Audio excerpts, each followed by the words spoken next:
Lady కొరియోగ్రాఫర్పై వేధింపుల కేసులో Johnny master arrest అయిన విషయం మనకు తెలిసిందే కదా. 2 డేస్ బ్యాక్ హైదరాబాద్ పోలీసులు ఆయన గోవాలో అరెస్ట్ చేశారు. సెప్టెంబర్ 20న ఉప్పరపల్లి కోర్టులో హాజరుపరచగా ఆయనకు న్యాయస్థానం 14 రోజులు రిమాండ్ విధించింది. తీగ లాగితే డొంకంతా కదిలినట్లు అన్నట్టుగా ఈ కేసు రోజుకో మలుపు తిరుగుతుంది. కొత్త కొత్త విషయాలు ఈ కేసులో బయటకు వస్తున్నాయి. ఈ కేసులో భారీ ప్రాజెక్టులు, బడా దర్శకులు, బడా నిర్మాతలతో పాటు యంగ్ హీరోల సినిమాలు కూడా ఇన్వాల్వ్ అయి ఉన్నాయి. అయితే జానీ మాస్టర్ పైన కేసు పెట్టిన ఆ మహిళా కొరియోగ్రాఫర్ ఎవరో ఈ వీడియోలో చూద్దాం. సృష్టి వర్మ చాలా మంచి క్లాసికల్ డాన్సర్.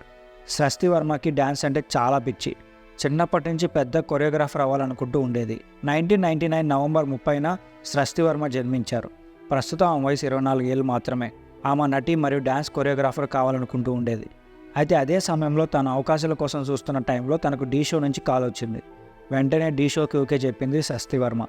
D12 టెలివిజన్ షోలో పాల్గొన్నప్పుడు ఆమెకు జానీ మాస్టర్తో పరిచయం ఏర్పడింది. అతనికి అసిస్టెంట్ కొరియోగ్రాఫర్గా సహాయం చేయమని జానీ మాస్టర్ టీం నుండి ఆమెకి కాల్ వచ్చింది. సృష్టి వర్మకి ఇండస్ట్రీలో పైకి రావాలంటే మంచి అవకాశాలు కావాలని తెలుసు. అయితే జానీ మాస్టర్ నుంచి వచ్చిన ఆఫర్ మంచిదే అని ఆమెకు అనిపించింది. 2019లో జానీ మాస్టర్ టీంలో అసిస్టెంట్ కొరియోగ్రాఫర్గా చేరింది. ఆ తర్వాత అక్కడి నుంచి జానీ మాస్టర్ ప్రతి సాంగ్కి అసిస్టెంట్ కొరియోగ్రాఫర్గా వర్క్ చేస్తూ ఉండేది. అక్కడ నుంచి జానీ మాస్టర్ అమ్మాయి పైన ఇంట్రెస్ట్ చూపించేవాడు. కొన్ని రోజులకు అమ్మాయిని ఫిజికల్గా వేధించడం స్టార్ట్ చేశాడు. అవుట్డోర్ షూటింగ్ పేరిట చెన్నై, ముంబై, హైదరాబాద్తో సహా వివిధ నగరాల్లో జానీ తనపైన పలుమార్లు లైంగిక వేధింపులకు పాల్పడ్డాడని అమ్మాయి చెప్పింది. ప్రతిఘటిస్తే తీవ్రంగా దాడి చేసేవాడని చెప్పింది. ఒకరోజు అమ్మాయికి ముంబై ప్రాజెక్ట్ నుండి కాల్ వచ్చింది. దానికోసం ఆమె మరియు జానీ మాస్టర్ మరియు 2 మగ అసిస్టెంట్లతో కలిసి వెళ్లారు. వారు ముంబై హోటల్లో ఉన్న సమయంలో జానీ మాస్టర్ ఆమెపైన బలవంతంగా లైంగిక వేధింపులకు పాల్పడ్డాడని చెప్పింది.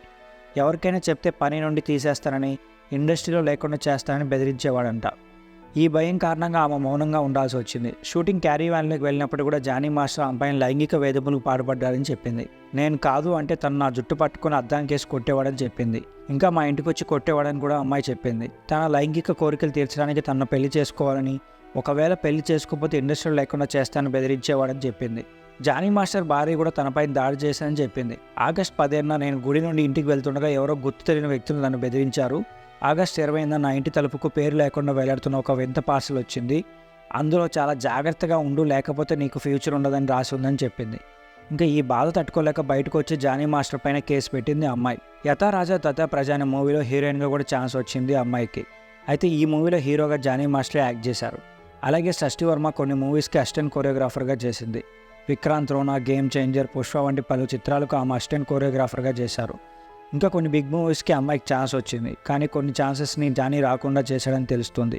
సృష్టి వర్మ ఆ మనమే సినిమాతో కొరియోగ్రాఫర్గా డెబ్యూట్ చేసింది. ఆ మూవీలో సర్వానంద్కి ఒక సాంగ్లో డాన్స్ కొరియోగ్రాఫర్గా చేసింది.